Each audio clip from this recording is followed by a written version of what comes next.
ஈரான்ல ஜனநாயகம் வரணும், மக்கள் மூலமாக தான் தலைவர் தேர்ந்தெடுக்கப்படணும், இப்படி மத தலைவர்லாம் தலைவராக இருக்கக்கூடாது அப்படின்னா அமெரிக்கா வந்து ஒரு உருட்டு விட்டுது. சரி, ஈரான்ல ஜனநாயகம் வேணும், ஓகே. சவுதி அரேபியாவில் ஜனநாயகம் வேணாமா? சண்டை வந்து ஈரானுக்கும் அமெரிக்காவுக்கும் கிடையாது. சண்டை வந்து ஈரானுக்கும் இஸ்ரேலுக்கும் சண்டை, இஸ்ரேலுக்கு அமெரிக்கா ஒரு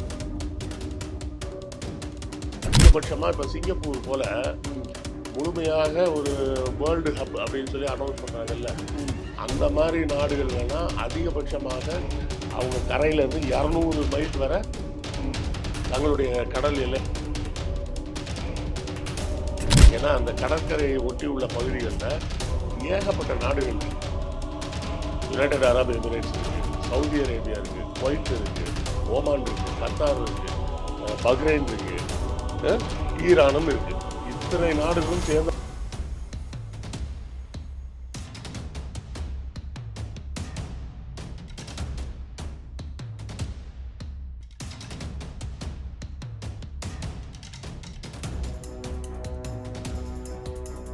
இதே மாதிரி பார்த்தோம்னா இங்க வந்து இந்த பக்கம் ஈரான், இந்த பக்கம் ஓமான் இருக்கு. ரெண்டுக்கும் நடுவில் அந்த ஹோர்முஸ் ஸ்ட்ரைட்டோட அகலமே வந்து 21 மைல் தான். அதனால இந்த பக்கம் 3 மைல், அந்த பக்கம் 3 மைல் அவங்களுக்கு சொந்தம். நடுவில் இருக்கக்கூடிய மிச்ச இடம் பார்த்தீங்கன்னா கிட்டத்தட்ட 15 மைல். இந்த 15 மைல் வந்து சர்வதேச கடல் அது. அப்ப இந்த சர்வதேச கடல்ல இவங்க டோல் வாங்குறதுன்றது வந்து லாஜிக் கிடையாது, ரீசனபிளும் கிடையாது, சட்டப்படியும் அது செல்லாது. அப்போ மற்ற இடத்துலலாம் டோல் வாங்குறாங்களே அப்படின்னு சொல்லுவாங்க. இப்போ சூயஸ் கேனால் இருக்கு, சூயஸ் கேனால்ல டோல் வாங்குறாங்க. அதே மாதிரி பார்த்தோம்னா பனாமா கேனால்ல டோல் வாங்குறாங்க. ஆனால் அங்கெல்லாம் வாங்குறாங்கன்னா இந்த பனாமா கேனால்னு அந்த கப்பல் கடக்கிற பகுதி இருக்குல்ல, அது பனாமா நாட்டுக்கு சொந்தமானது.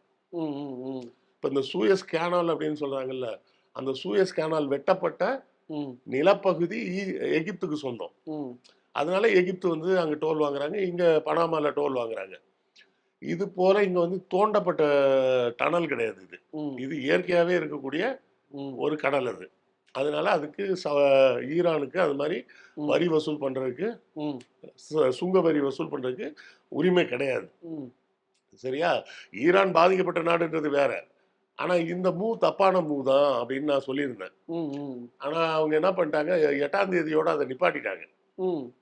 ஏன் அதை செஞ்சது தப்புன்னு நான் சொல்ல வந்தேன்னா, இப்போ இன்டர்நேஷனல் வாட்டர்ஸ்ல போகக்கூடிய ஒரு கப்பலை வேற ஒரு நாடு தாக்குது, இல்லைன்னா பணம் கொடுன்னு கேட்குறாங்க அப்படின்னு சொன்னா, இது ஐநா சபையில போய் அவங்க வந்து சொல்லலாம், எங்க நாட்டு கப்பலுக்கு பாதுகாப்பு இல்லைங்க, அதனால எங்க நாட்டு கப்பல் படையை நான் அந்த கப்பல் கூட அனுப்புவேன் அப்படின்னு ஒவ்வொரு நாடும் ஆரம்பிச்சாங்கன்னா என்ன ஆகும்? இப்போ அமெரிக்காவோட கடற்படை கப்பல்கள் மட்டும்தான் அங்கே இருக்கு. இப்படியே வரிசையா பிரிட்டன், பிரான்ஸ், ஜெர்மன் எல்லா நாடும் ஆரம்பிச்சான்னு வச்சுக்கோங்க, எல்லா நாட்டு கப்பல் படையும் அங்கே வந்துடும். எல்லா நாட்டு கப்பல் படையும் வந்துச்சுன்னா அது பெரிய டென்ஷன் ஆகிடும். கரெக்டா? அதனால அது தப்புன்னு தான் நான் சொல்லியிருந்தேன். அதுக்கு நிறைய எதிர்ப்பெல்லாம் வந்தது. அவங்க அவங்க கடல் அவங்க பண்ண மாட்டாங்களா அப்படின்னு. அந்த கடல் அவங்க கடல்லாம் கிடையாது, 3 மைல் தான் அவங்களுக்கு சொந்தம். ஸோ இப்போ அதை வந்து அந்த 2வது நாளே நிப்பாட்டிட்டாங்க. அந்த 6ஆம் தேதி 7ஆம் தேதி 2 நாள் வாங்கியிருக்கிறாங்க, 8ஆம் தேதிக்கு அதை நிப்பாட்டிட்டாங்க. இப்போதைக்கு ஹோர்முஸ் ஸ்ட்ரைட் ஓப்பனில் தான் இருக்கு. ஆனால் ஈரானோட கப்பல் படை அங்கே தான் இருக்கு. ஸோ ஒரு அச்சத்தோடு தான் கப்பல்கள் அந்த பக்கம் கடந்துக்கிட்டு இருக்காங்க. இது ஒரு புறம் இருக்க, இந்த பக்கம் பேச்சுவார்த்தை ஆரம்பம் அப்படின்னு சொல்லியிருக்காங்க. நீங்க சொன்ன மாதிரி ஹோர்முஸ்கான இதை வந்து ஜலசந்தி மூடலை, ஓப்பனில் தான் இருக்கு. டென்ஷன் வந்து தவிர்க்கப்பட்டிருக்கு. முன்னாடி இருந்த டென்ஷன் இல்லை, இப்போ கண்ட்ரோல்டு டென்ஷனில் இருக்கு. ஸோ இதை தாண்டி போகும்போது எங்கே போகும் அப்படின்னு பார்த்தோம்னா, அடுத்த கட்டமாக பேச்சுவார்த்தை எங்கே போகுதுன்னு பார்க்கணும். பேச்சுவார்த்தையில் ஈரான் வைக்கக்கூடிய டிமாண்ட்ஸை அமெரிக்கா ஒத்துக்குமா? அமெரிக்கா தரப்புல இருந்து எந்த டிமாண்ட்ஸும் இல்லை.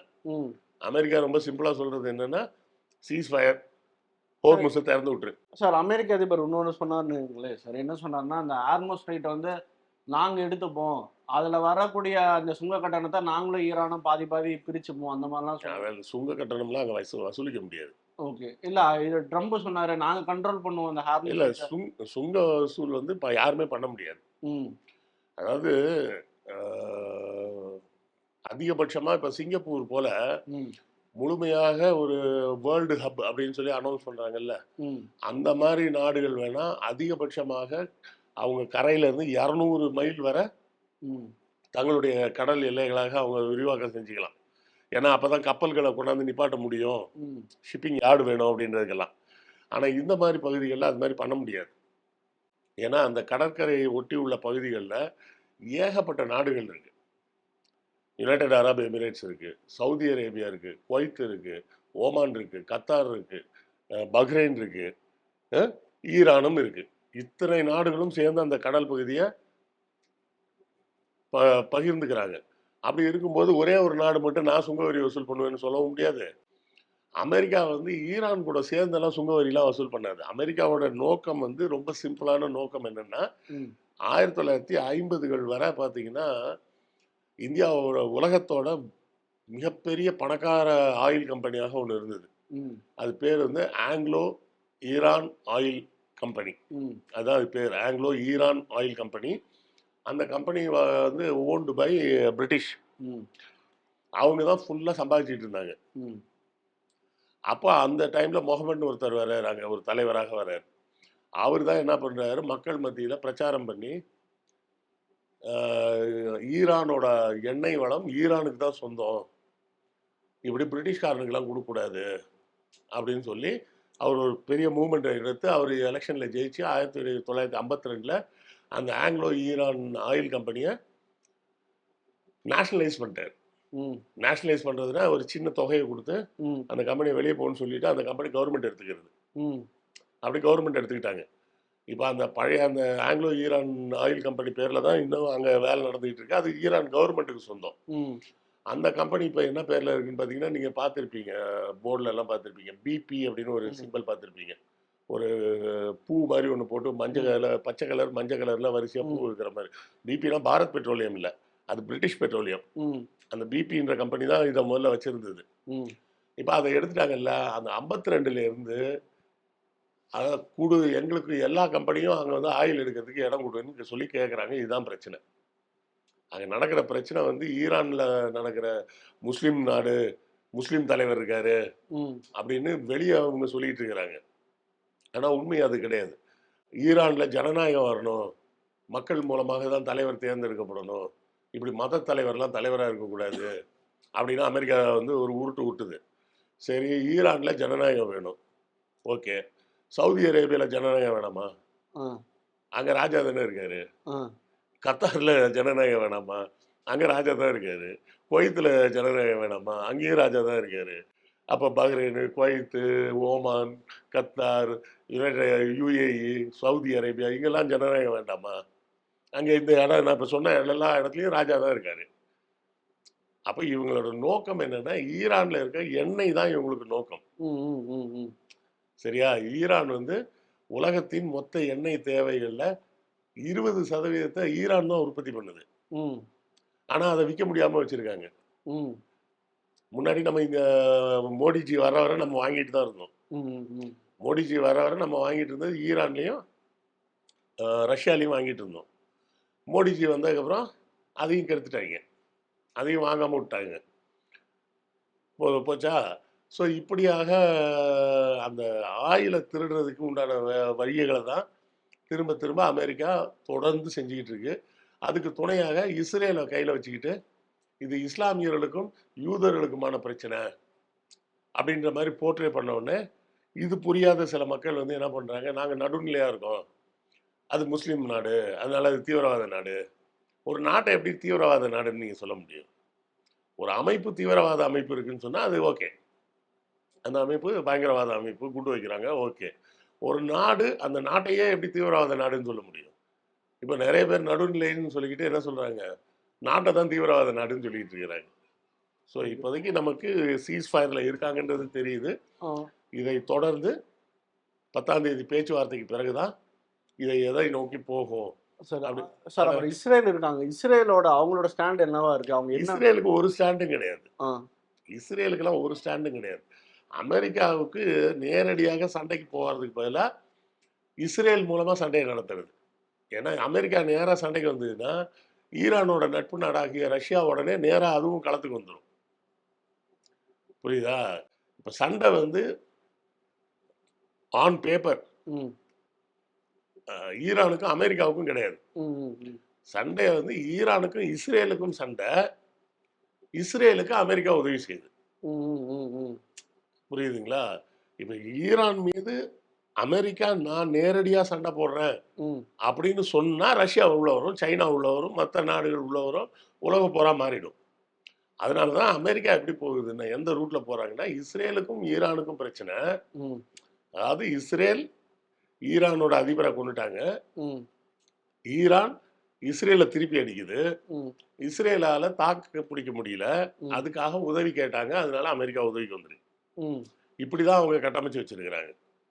ஸோ இதை வந்து நேரடியாக அமெரிக்காவோட சண்டையாக நம்ம பார்க்கவும் முடியாது. ஆனா உண்மை அதுதான். ஆ ஆ உண்மை அதுதான். ஓகே ஆனா அதை வந்து அவங்க பேப்பர்ஸ்ல காட்டுறது ரெக்கார்ட் படி அமெரிக்காவுக்கும் ஈரானுக்கும் சண்டை கிடையாது. இஸ்ரேலுக்கும் ஈரானுக்கும் தான் சண்டை ம் அப்படின்ற ஒரு பார்வையில நமக்கு பார்க்க வச்சிருக்கிறாங்க. Okay sir. இந்த இந்த சண்டை அடுத்த கட்டமா எப்படி போகும்னு நினைக்கிறீங்க? இது 10ஆம் தேதிக்கு மேல தான் சொல்ல முடியும். சார் இப்போ இது வரைக்கும் சார் ஆஸ் ஆஃப் நவ் இது ஈரான் வெற்றி பெற்றதா இல்ல அமெரிக்கா வெற்றி பெற்றதா இதுல ஏதாவது ஈரானை பொறுத்தவரை வெற்றி தேவையில்லை அவங்களுக்கு. ஓகே அவங்கள பொறுத்தவரை இந்த சண்டை ஒரு வருஷத்துக்கு நடக்கணும். ம் அந்த சண்டை ஒரு வருஷத்துக்கு நடந்தா அமெரிக்கா திவாலாயிடும்.